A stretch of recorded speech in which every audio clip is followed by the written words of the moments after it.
Politicians distort the energy market through subsidies, tax breaks, and ESG initiatives and regulations and government pensions. A more market-driven approach is needed to ensure energy security and economic growth for the future. That's how we have more abundance.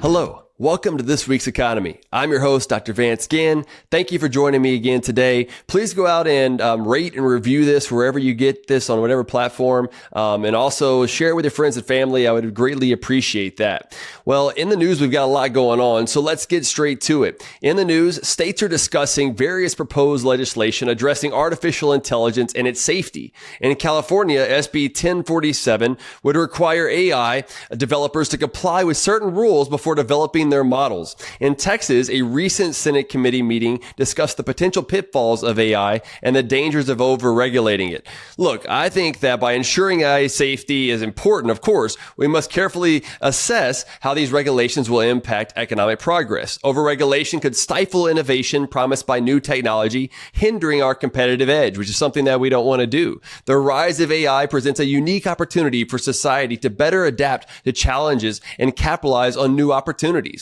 The future belongs to those who can adapt and innovate, and AI should be embraced rather than feared. To maintain leadership in the AI landscape, the U.S. must welcome disruptive changes and cultivate an environment encouraging competitiveness. Attempting to pause AI innovation is impractical in the face of rapid advancements by other nations. Our big tech competitors elsewhere are advancing rapidly with often less excessive red tape, and we must not fall behind. Number 2 in the news today is CBS News compared the tax plans of the presidential nominees and the potential impacts of individuals' paychecks, yours and mine. Trump's plan includes extending the 2017 Tax Cuts and Jobs Act, lowering the corporate tax rate, and exempting tips and Social Security income from federal taxation. Harris's plan emphasizes increasing tax credits like the child tax credit and hiking corporate taxes, particularly taxing unrealized stock gains for individuals earning more than $100 million.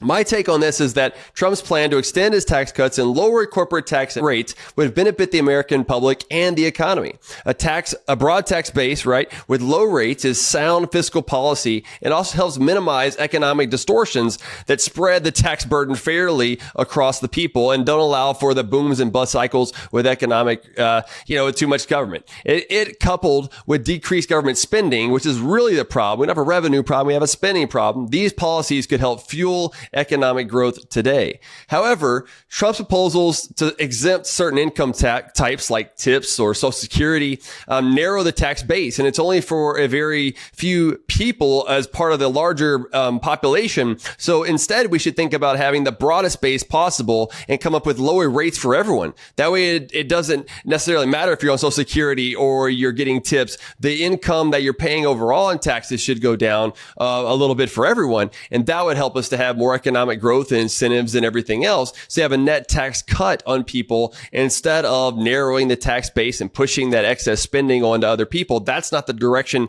that we should go for sound tax policy that comes with more economic growth and prosperity for the future. But on the flip side of this, right, Harris's proposal to tax unrealized gains would disincentivize savings, long-term investment, and innovation. Taxing unrealized gains also has a lot of problems on the how do you determine what those amounts will be and everything. And it substantially reduces investment for the future, which stifles innovation, and entrepreneurs and startups often rely on the potential of future value of their equity as a form of compensation and capital. So this is something that we've got to really keep an eye on moving forward. Number 3, Harris on fracking. Well, in the news, Kamala Harris recently stated she would not ban fracking as president, a departure from her previous comments during the Democratic presidential primary in 2019. Look, fracking has positioned the United States as a global oil and gas production leader with daily output exceeding 13 million barrels per day. Much of this expansion has occurred in Texas, my home state, which has produced record amounts amounts of oil and natural gas. The U.S., particularly in Texas, Louisiana, Oklahoma, and other states, is rich in natural resources and capable of meeting the energy demands of its growing population if managed wisely. Our nation must refine its energy strategies, though, emphasizing market-driven solutions rather than increased government intervention. The push to ditch reliable energy is misguided. Politicians distort the energy market through subsidies, tax breaks, and ESG initiatives and regulations and government pensions. A more market-driven approach is needed to ensure energy security and economic growth for the future. That's how we have more abundance. Number 4, does protectionism work? Well, in the news, we've seen trade data from 2016 and 2021 highlight the impact of protectionist policies, including raising tariffs, which began in 2017. Global manufacturing output was $14.1 trillion, with China leading at $4 trillion and the United States following at $2.3 trillion in global manufacturing output, not in total economic output. We're a far leader in that, but in manufacturing, they did have, from dollar to dollar, the way they measured it, they had more in manufacturing in 2016 before the tariffs and everything went into place. Global manufacturing output rose to 16 trillion from 14.1 to 16 trillion, with China's share increasing to 4.9 trillion and the United States is increasing to 2.5 trillion in 2021. So over the course of that 5 years, 2016 to 2021, we had growth in the economic pie of manufacturing trade, but more of the share went to China compared to the United States, even with the tariffs and everything that's been going on. So between 2016, this is my view, is in 2021,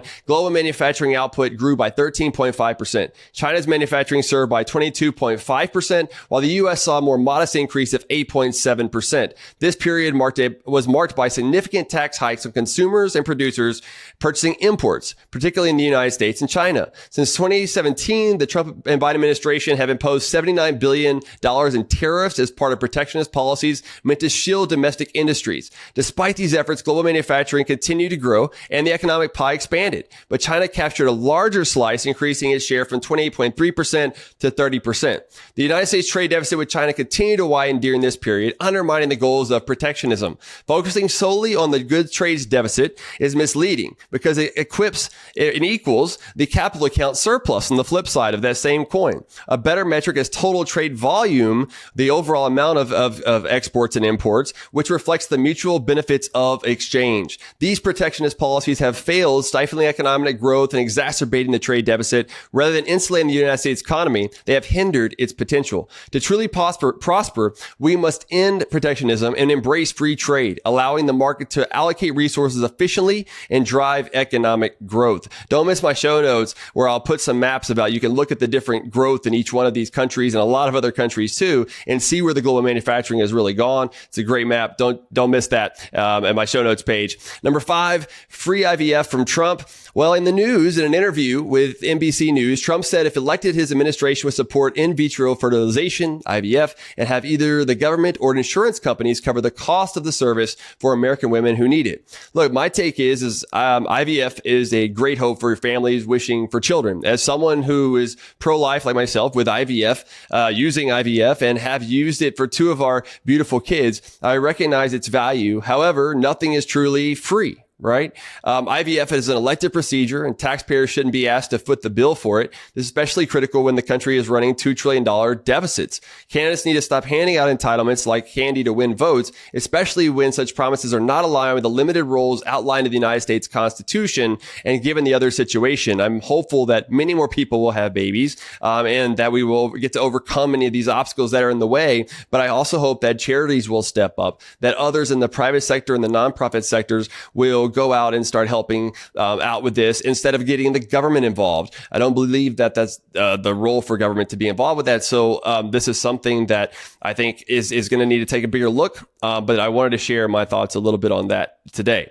Number 6, testimony to eliminate property taxes in Texas. I testified before the Texas Senate Finance Committee on Wednesday and about eliminating property taxes in Texas. It's a lofty goal right now, but state senators want to explore the possibilities. So we had a good discussion. Look over my take is over the last decade, the Texas legislature has made progress in property tax relief, but the affordability crisis demands more action. Property taxes are not just a financial burden. They're fundamentally immoral, as I've talked about many times on the show. They force Texans to perpetually rent from the government, functioning as unrealized capital gains and wealth taxes paid annually. That's what Vice President Kamala Harris wants, right? As a wealth tax. Why would we be putting that on our people? This system makes it difficult for families with lower fixed incomes to build and pass on a legacy. And I just feel like they're a bad form of taxation by design. Even when they started, they never should have been a form of taxation. And it's been pushed on us for far too long. We've got to get rid of that sort of property tax, just continuing to tax you every year on the same property and the same asset. That doesn't make any sense. For sales taxes, you buy something, you pay it off, and you're done paying that, right? Even tariffs for taxes, you pay that one time and you're done. Income taxes, you get the income and you pay that one tax. You see, most of it's paid on an individual transaction, whereas with the property tax, it's a transaction that happened one time, sometime in the past, and now they want to tax you each year thereafter for that initial transaction based on the new value of what's going on, so they can spend more and have excessive spending. Instead, it should be about market determinants, more market determinants like the sales tax, what's going on in the economy, people buying stuff, things of that nature, versus other types of taxation. I don't like income taxes either, but we should have less government, of course, at the same time. But I think there's good opportunities, though, to find ways to reduce and hopefully eliminate property taxes. My view is that you need less government spending across the state, right? And no more than population inflation. But in fact, many states should be should have zero growth, freeze the budget, or even cutting the budget, right? And then using the excess money, the surplus, if you will, the taxpayer money, to return it through the school district maintenance and operations property taxes in Texas. That's mostly controlled already by the state through the school finance formulas. And so it's not that it's a subsidy to the local government. This is finally taking control over what was in the Constitution. In Article 7, Section 1 of the Texas Constitution, it basically says that the state shall equitably and efficiently fund public free schools. It does not say the school districts or the local governments. So that's something that needs to be looked at. And then when you think about how they're funding that and everything else, this is not a good situation that we need to figure out quickly, because we have had property taxes for far too long. Come on. It's time to get rid of them. Easy solution, limit spending, use surplus money to buy down the property tax rates for school and middle property taxes until they're zero, which could take about a decade. Then you prioritize the other spending that you have through zero-based budgeting and priority-based budgeting. And on the local side, you also have them under a spending limit, something like the Colorado style taxpayer bill of rights that covers state and local spending, and have them use any surplus to buy down their own property tax rates. And then in those places where they can, in those local governments that are moving more toward a sales tax, a more efficient sales tax, then you can find more competition throughout the state. And that incentivizes there to be more frugality among the politicians, and therefore more money in our pockets as taxpayers. And we can have more economic growth and prosperity, and we can get rid of those property taxes within about a decade. We just got to have the courage to do it. And I believe they can. I believe they can this time, but we got to start doing it now before others start to do it. And we don't have the freedom and liberty that we want as Texans. We're Texas. Come on. We just get this going on. All right. In the media, other things that's going on is I was published at the American Institute for Economic Research on why a pro-growth approach is needed rather than the new right. So don't miss that essay that I wrote there. In the Washington Examiner, I was on how the Fed is trying to impose price controls on debit card fees. Don't miss that one as well. In the Freeman newsletter, great newsletter, you should go check it out, was on how the Inflation Reduction Act is hurting seniors and what that's doing to a lot of things out there. Check out my recent interview with Mike Mills on his Texas Real Estate and Finance podcast. Great discussion on housing and how interest rates and the Federal Reserve are influencing all that. I was also at Kansas Policy Institute on how tariffs can influence the Kansas economy. And then don't miss my discussion with Jeff Mayhew on his podcast, Politics and Parenting, where we talked about tariffs and debts and the economy and inflation and a lot more. You don't want to miss that. This past Tuesday's Let People Prosper show is with Dr. Abby Hall. We talked a lot about how to run wars, or not how to run wars, right? Is just different ways to go about it. And she has a great satirical book that you won't want to check out, that you definitely want to check out. It's a great book overall. And this coming Tuesday's episode 113 of the Let People Prosper show is fantastic discussion with Stacey Blakely. She's CEO of the Policy Circle, and we're going to discuss her policy work to advance women in their careers and more economic freedom, which also advance men's careers. So it's sounds like a good one. I think you'll really enjoy that discussion. The quote of the week is by Milton Friedman. Quote, "The most important single central fact about a free market is that no exchange takes place unless both parties benefit." End quote. The Bible verse of the week is Galatians 5:16. So I say, let the Holy Spirit guide your lives. I agree with that. I hope you do too. So thank you for joining me in episode 77 of This Week's Economy. For more insights, please go to vanceginn.substack.com for my newsletter, or just go to vanceginn.com and you can subscribe there as well, where I also have a lot of other information. Please go out, rate this wherever you get your platforms, share with your friends and family, and until next time, let people prosper.